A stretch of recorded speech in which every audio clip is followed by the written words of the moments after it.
Hey guys, welcome to this session by Intellipaat. If you've clicked on this video, I am sure you guys know the value of software testing, right? It is considered to be as important, if not more important, than the entire process of software development itself. It's a very key part in the life cycle of building a software and taking it into production. Now, we live in a world of software, and I'm sure you already know this that there is a huge demand for software testers today. Now, keeping that in mind, we here at Intellipaat have come up with this top software testing interview questions and answers set that you guys can use to ace your interviews. So we'll be discussing a lot of concepts, be it beginner questions, intermediate level, and of course advanced question as well. Well guys, before we begin with the session, make sure to hit that subscribe button and that bell icon so that you'll never miss any updates from us. And now, without further ado, let's begin the session. Coming to the first question on this top software testing interview questions and answers set, it states compare software testing and debugging. Well, there's three really important points that we have to discuss whenever we're talking about debugging and software testing. The first is the process of its working, because in software testing you will know all the conditions that are present, you will know what the expected input is, expected output is, and what is the outcome that needs to be achieved. And you're going to be checking either softwares or applications or whatever it is to see if it fails to have the expected outcome or not. So you already know what is going to happen. But in the process of debugging, the conditions are unknown and the outcome is not known to you, right? So it might either work, it might fail, it might give you an entirely different output that you're expecting. So that kind of an unpredictability is the main difference between software testing and debugging. And then when we're talking about prerequisites, right? So for software testing, you will not require, a large amount of designing the entire software itself or designing the application itself, because there are certain standard, methodologies that you can use for software testing. But for debugging, that's a little different, because here you will require full design knowledge on you have to be the person who has written the software to know where the bug is and how you can work on removing it. And the third point is the goal. The goal of software testing is to talk about how you can find errors and bugs and see how test cases fail. A good software tester will have the capability and will be happy to find software testing cases that actually fail to have the expected outcome. So this is probably the only field where failing is good. And another thing about debugging is that in debugging here we try to find the root cause that causes the error, and of course the bug, and we tend to fix it as well. So this is the difference that lies in between software testing and debugging. Coming to the second question, states explain monkey testing. Monkey testing is a very, very popular technique that we use in software testing, where we're trying to have the application, see all the random inputs we have at hand. So when you start ingesting inputs randomly, and since there'll be no pre-ordered rule or pre-ordered methodology through which the data comes into the machine, you can have a quick idea and a complete scope on how the application behaves when it sees random inputs rather than a structured one. So as the name suggests, monkey testing is all about you monkeying around with the input to make sure the application or the software works well, and it's an extremely popular way of testing software today too. Coming to question number 3, it says, what is the difference that exists between baseline and benchmark testing? See, one thing about baseline testing that you have to talk about is that here we run a set of tests to understand what the performance of the machine is like. Performance of the software is like. How is it dependent on the working of that native operating system, the machine, or whatever it is. So you're trying to understand how your software behaves in general. But what are we comparing this against, right? So we're comparing it against the industry standards that exist that say, hey, this is what is the standard that is set, and is your software up to that mark or not? And baseline testing also talks about how you can improve the performance of application of the software with all the information that gets collected too. In benchmark testing, what happens is that we're trying to improve the application performance by trying to match it with the benchmarks, as we told, right? So with benchmark testing, you have to compare it with something. Baseline testing is going to give you the performance of it. Benchmark testing is going to give you the performance of it, of course, but then you will have certain standards to see if you have met that or not. And another thing about benchmark testing is that to improve the performance, once you improve the performance, basically it will go towards the benchmark or even break the benchmark too. So this is the basic difference that lies in between baseline testing and benchmark testing. Now, coming to the fourth question, it states explain bug lifecycle. So what happens once a tester finds a bug? See, the first step itself is a tester finding a bug, and the bug gets a status either called as new or open. It means that it has not been assigned or it's not been fixed yet. Then we have the project development managers who will try to analyze the bug, they will assess it, and they will check if it's actually a valid bug or not. And of course, if it's an invalid bug or something that can be fixed right then and there, they'll fix it there. And of course, the bug gets rejected and its status will now be rejected. But what if it's a valid bug? Now, if it's a valid bug, they try to see if there was something, in the past that they've had a similar occurrence with what's at hand now. If yes, they're going to call that a duplicate bug.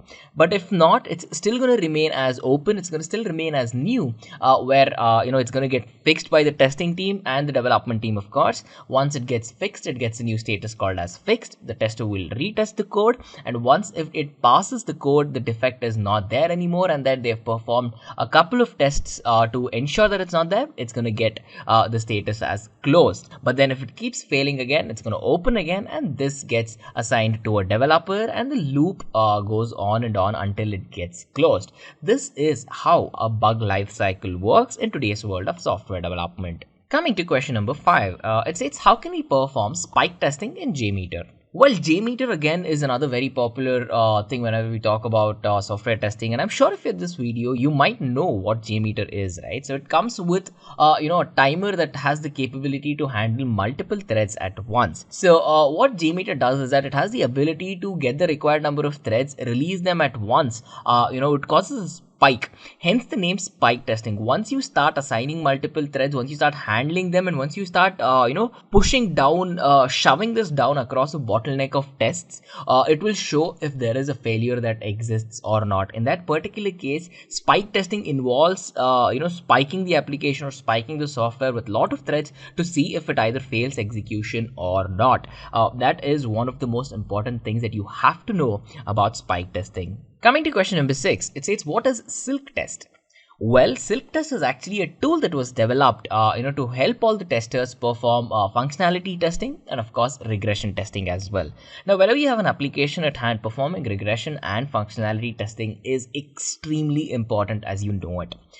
Silk Test is actually a tool whenever we work on applications, either mostly it'll be based on Java or it'll be based on Windows, but of course it can be used for client server architecture or web-based applications too. What it does for us, what's the main thing that Silk Test helps us to do, is that it helps preparing a complete test plan. It manages these test plans for us, and of course it provides direct access to the databases that are present, where we can validate the data, where we can change the data, where we can work with it, and of course carry on all the things that's required to perform testing in a structured way. Coming to question number 7, it states, define requirements traceability matrix. Well, there's another way this question can be asked. The interviewer can ask saying, define RTM. RTM actually stands for requirement traceability matrix, so it's the same. So what this matrix is that it's actually a bidirectional matrix which has the complete capability to capture the details of what the requirements are and of course the traceability of the same too. So this matrix actually gets created at the initial steps of a project, and we use this to track the requirement and to see what are the deliverables at hand, what are the business requirements, and how we can go from having the requirements to bridge the gap with the deliverables and provide the same. So as the name suggests, it's how you keep in touch with requirements and make sure that your deliverables match with the requirements. So this is a matrix which will give you a very structured way of doing that. Now, coming to question number 8, it states, what is elementary process? Well, many software applications that we have today will consist of many elementary processes. And when you're talking about elementary process, you have to always talk about the types of elementary processes out there, because this will either definitely be a follow-up question, or the interviewer himself or herself will be expecting you to know what static elementary processes and of course what dynamic elementary processes as well. When we talk about dynamic elementary process, right, this is one of those processes where we have a structured way of how we can move data from one location to another. If you're wondering if it's going to be data inside the application or the software itself, no. It can either be inside, it can be within the application, or you can ingest the data from outside as well. So inbound data and outbound data, if it keeps moving around and if you have the channel for that, that's dynamic elementary process. But then when we talk about static elementary process, it's all about maintaining the data that's present in the application itself, and of course working with it and seeing how the data behaves with the application too. That's static elementary process. Coming to the ninth question, it says highlight the role of QA in project development. Quality assessment, that's what QA stands for, is one of the most important things, in my opinion, at least when it comes to project development. Because with quality assessment, what we're trying to do is we're reducing all the defects and the errors we might come up with. If there are any bugs that you think that might occur with version changes or in the future, you can attack that and fix it even before it occurs as well. And of course, you can maintain the highest quality as per the specifications. And whenever you deliver the product, it's going to be completely error free and it should be thoroughly tested too. And of course, quality assessment helps with that. And then when we're talking about how you can test projects and hunt for failures, right, this is where it will show you the girth of the application, in a way, the strength of it on its failure as well. So we call it fault tolerance. Fault tolerance is basically how hard can you push the application towards its failure. That's what fault tolerance is. And with QA, you can actually find a lot of methodologies to do that too. So understand this: QA is the most important thing, most important role. It holds equal parameters to software development itself whenever we're talking about a product or a project at hand too. Now, coming to the 10th question, it states, what are the tools of performance testing? Again, this is a question where you can easily get carried away by multiple tools out there, right? So you see 4 on your screen right now, but understand this, that there are multiple tools out there. These 4 are extremely popular ones, so I thought it's worth a mention. We have Load Runner, we have QA Load, Web Load, and of course Silk Performer too. So from HP, we have Load Runner. This is one of the testing tools that has a lot of environments for you, a lot of platforms, a lot of databases. So if you have any web applications that need thorough testing, Load Runner is the way you should consider. And then from CompuWare, we have a QA Load. QA Load again is a very popular tool that will give you a plethora of databases to work with, CAR-based systems, and of course for your web-based testing too. And then from RadView, we have a Web Load. Web Load is again used to compare all the running tests and measure it directly against the running metrics. And then we have the Rational Performance Tester from IBM. It is used to find out the presence of bottlenecks and of course find ways to remove them too. And then the last one we have from Borland is of course Silk Performer. Silk Performer is a very popular tool that will let you analyze, predict, and of course check the behavior of an e-business environment in total too. So these are some of the 4-5 tools that are extremely popular today. Of course, if you know any other tools too, you can definitely mention them, and don't just state them. You're 4 on the screen, and it always adds a little impressiveness if you can actually talk about it rather than just blatantly mentioning it. I would really suggest you guys to talk about it in 1 or 2 lines at the max. Coming to question number 11, it says explain the concepts of test fusion report and QTP. Test fusion reports is one of the most important things we have, because here we're trying to display all the different aspects of how a test ran as soon as the tester finishes the test. This is a report that will hold a lot of value for testers, because here we are displaying everything about where the application failed, where it passed, what was the data that we used. You will have complete detailed analysis of every single checkpoint to check if the application passed there or failed there. And of course, you can have screenshots, you can have a lot of details, you can have videos to show the discrepancy too. So it's a compilation. It's a very important document that will showcase basically the entire testing process. So you'll have the overview, you'll get the details of where it failed, it'll show all the inconsistencies and a lot more too. So if we're talking about QTP, if you have one document that is extremely important in testing, that's going to be the test fusion report. And then coming to the 12th question, it states, what are the different levels of software testing? There are 4 very important levels of software testing that you should know about. They are acceptance testing, integration testing, system testing, and of course unit testing. And guys, if you are at this video preparing for a software testing interview, I am sure you should know what these are. Well, if you do not know these 4 levels in software testing, I would highly suggest you head to one of our Intellipaat blogs to check them out and understand them in detail. This is a basic question. Of course, this is a question that's going to get asked a lot. And if the interviewer expects a lot of information more than what we can provide in 1 or 2 questions, you definitely need to have the knowledge to attack that too. So I would definitely suggest taking that approach. And then coming to the 13th question, it states, when would testing fit right into the development lifecycle? Well, this is actually a very tricky question. So make sure you think about it for a second to answer. You might very well say, when the entire application is built, we're going to test it and be done with it.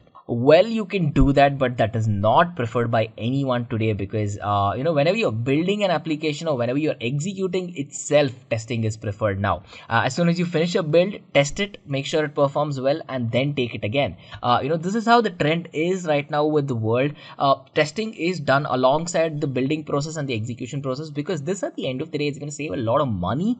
It's going to save a lot of time, and that is the most important assets for any organization, right? But this is not the only way of where testing would fit in an organization.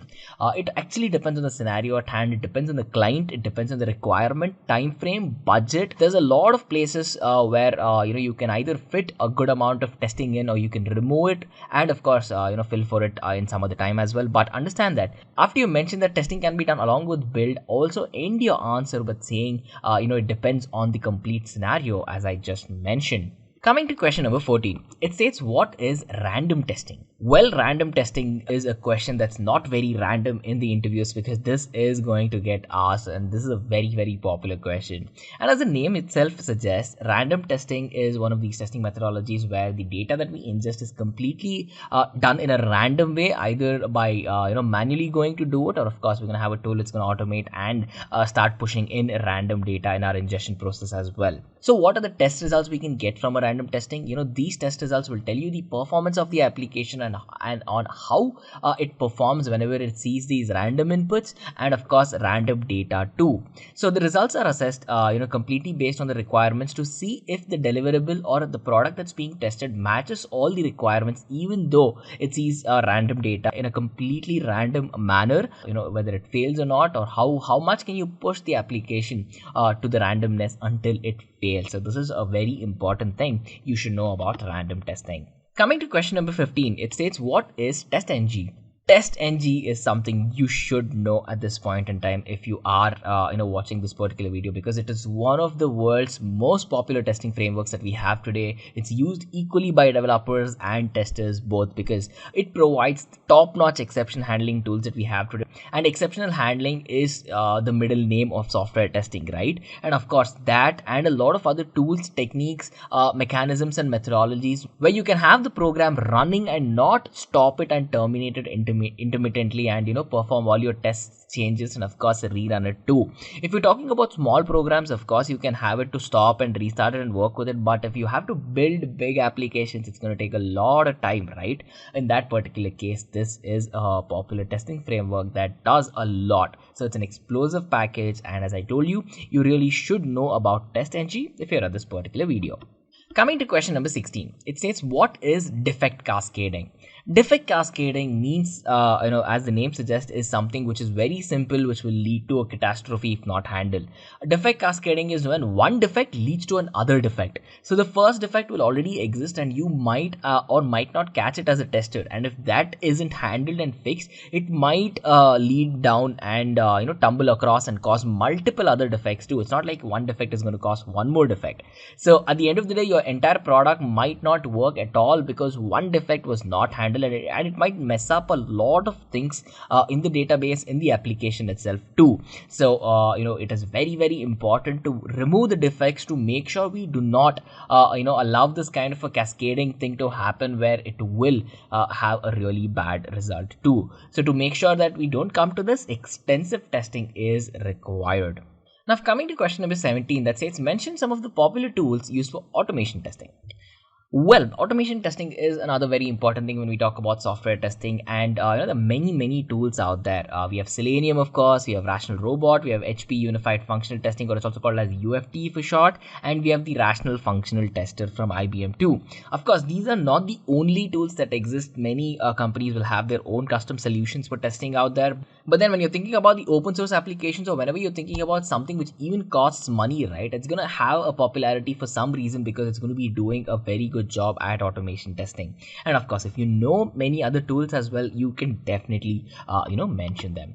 So coming to question number 18, it can be a follow-up since you said Selenium in the previous question. So the question states, what are the important components of Selenium? Of course, you really don't have to explain all of the single components in case if this was a follow-up question, but you have to know that there's 4 main components in Selenium. That's the Selenium grid, we have the web driver, which is the most important thing, we have Selenium remote control, and of course the Selenium IDE or the integrated development environment itself. So these 4 form to be the foundational, or I say the most important components of Selenium. So when you ask this question, make sure to mention that. And then coming to question number 19, it states, can you rate yourself on a scale of 1 to 10 depending on your level of proficiency in software testing? Well, again, this is another very tricky question because, you can be optimistic to a point where, you will know how much you know software testing, right? So simply don't go out to say 9 or 10. In that particular case, if you think that, you are a 6 or a 7, make sure to say 6 or 7. There's really no harm in that. If you genuinely believe that you are a 6 or a 7 and you go on to say 10, you are going to get asked extremely difficult questions or probably questions in depth that you might not have the capability or the skills to answer, and in that particular case it will not help your candidature but it will hurt it, right? So the interviewer is trying to see how much of an understanding you have on the subject, how confident you are, and how spontaneous can you be when you ask this question too. So answer it as honestly as possible, and of course when you ask any of these questions, in fact from this question till the last question that we're going to discuss, be as honest as possible. And of course, we have the 20th question that states, why are you applying for the software testing role in our company? Now, I cannot give you one answer that's going to fit for everyone who's watching this video, right? Because this depends on your interest. Some of you might have extreme interest towards software testing. We might have a couple of audience who are looking towards software testing because it's very trending. They like to do it. They have an inclination to do it, or because it pays really good money to have complete proficiency on software testing too. So based on what your answer is, make sure you keep it in a convincing way and make sure you talk about why software testing is important for that particular company, how you will add value to the team, the knowledge that you bring along with you to that particular domain too. Now software testing is going to be needed in all the domains, even in the field of medicine, web applications, website development, wherever it is, software testing is needed, right? So what will help you a lot when answering this question is when you know what domain you're applying for, what company you're applying for, the job description, what the company does in detail, and a lot of other things too. So make sure to take that kind of an approach to talk about why software testing is important and why do you think you are inclined towards software testing for your career too. Coming to the 21st question, it says, has your prior education helped you with software testing in any way? Of course, if you're a fresher or you can be an experienced professional too, this question will get asked. In that particular case, if you're a fresher, do talk about if you ever had a subject, where you learned something about software testing in college or not. If you're a fresher and if you haven't had any sort of experience with software testing, of course you can say no. But another very good way to talk about is in case if you actually did some testing yourself, even though it might not be in the name of software testing, but you had to test something out, check exceptions, check bugs or whatever it is in any application that you might have built or something during the course of college, make sure to talk about that. And of course, if you are an experienced professional, there's a good chance you can start your answer saying you're an experienced professional. But again, if you have any certification programs, you can talk about that too, and how you would rather use all this knowledge, be it in college or a certification program, and how you will put it into effect for that particular company. And then coming to the 22nd question, it states, what is your plan after joining for this software testing role? Now, again, this is a question where you can get carried away, but I definitely suggest you have to keep the answer concise to this one. Do explain in a structured way on how you can work with the development team, sit alongside them, work with how you can, put aside assets, work on methodologies, techniques, how you can have the communication that's extremely required between the development team and the testing team, and of course, other necessities as well, to build a structured way on how you will fit into the organization, how you will use the latest trends that are present today, and of course how you'll implement them too. And at the end of it, after you've done all this, it will always add a lot of value to say that you're going to verify if everything works or not, because verification, that last bit of correction and polishing, sometimes actually takes a software by making it or breaking it too. So that's a very important thing that I would definitely suggest that you should mention. Coming to question number 23, it says, do you have any previous experience in the testing industry? Well, with this particular question, if you do have any experience, make sure to talk about that. And of course, if you do not have any experiences in that particular industry itself, well, you can just probably say no. And of course, talk about how you think your inclination is to that particular industry, right? As I just mentioned, software testing is one of these fields where you can be working on a completely different product from one company to the other. So, to what industry you're moving to, understand the importance of that, understand what's expected of you as a software tester, and of course, if you have had any experiences, do talk about that. Coming to question number 24, it says, do you possess any other skill that can add value to the software testing role? Well, of course, all the primary skills is something that you definitely have to mention when answering this question, right? You'll require Java knowledge, testing knowledge in HTML, SQL, Jira, CSS, PMP, that's project management, Selenium, and a lot of other things too. But what are the other skills that you will require? You'll require good team communication. You will require to have a good communication skills in general, because sometimes you might have to present certain things. Sometimes you have to document all of these in general, and you need to have a knack to find things that are, where things might fail, right? To understand where things might fail, to catch that bug. It definitely is a skill, and I would like to call it a knack and an inclination too. So for that, in that particular case, I definitely think that, answering this way is going to help add a lot of value to your candidature, and of course convince the recruiter of your proficiency in the subject too. Now, coming to the last question, it says, have you earned any sort of certification to improve your learning and implementation process? Well, at this point in time, if you're at this video at the 25th question, you really would know the value of a certification program, right? So you will get a lot of knowledge, a lot of exposure. You'll get knowledge, you'll be taught by industry level experts. You will have industry level projects, industry grade projects, and case studies that you'll be working on. You will get a lot of videos. You'll be tutored in a way where you can go from a beginner all the way to becoming a complete expert or having complete proficiency in the subject itself. Now, that is all good. That's for you. Now, what is it going to say to the interviewer there, right? It's going to show the interviewer that you've put in the time, you've put in the money, and of course, you've put in the skills that are required to build your career towards this. You might be coming from a very different background towards software testing. You might be coming from a commerce background, a finance background. You might be a digital marketing expert who's put in a couple of months to learn software testing. So it's going to show that you have an interest to build your career in this particular domain, and of course, it's going to show that you've put in the right amount of time. It means that you have an aspiration and you have an inclination towards this career too. And it's not only that, right? If you've picked up a certification program and you've completed it and mastered everything in that particular program, it means that you are an effective learner. You have the complete capability to learn something, work on it, build a project using that, solve solutions and solve problems and all of that too, right? So what adds the most value when you're answering this question is to talk about how you have used a certification program. Of course, you can start your answer by saying, you can briefly list all the certification programs from where you got certified and all of that. But instead of talking about what all you learned in the certification program, start with talking about what projects you attacked, what problems you solved, and how you made use of it practically. Because an interviewer or a recruiter is definitely interested in what impact came out or what outcome came out of you becoming an expert through a certification program. So I would definitely suggest taking that approach to answer this particular question. We hope this software testing interview questions and answer set was very helpful for you all. If you have any other questions, if you have any comments or any sort of feedback, make sure to head down to the comment section and do let us know. We'll be more than happy to help you out there. On that note, I wish you well. I wish you all the best for all of your interviews, and I'll see you on the next one.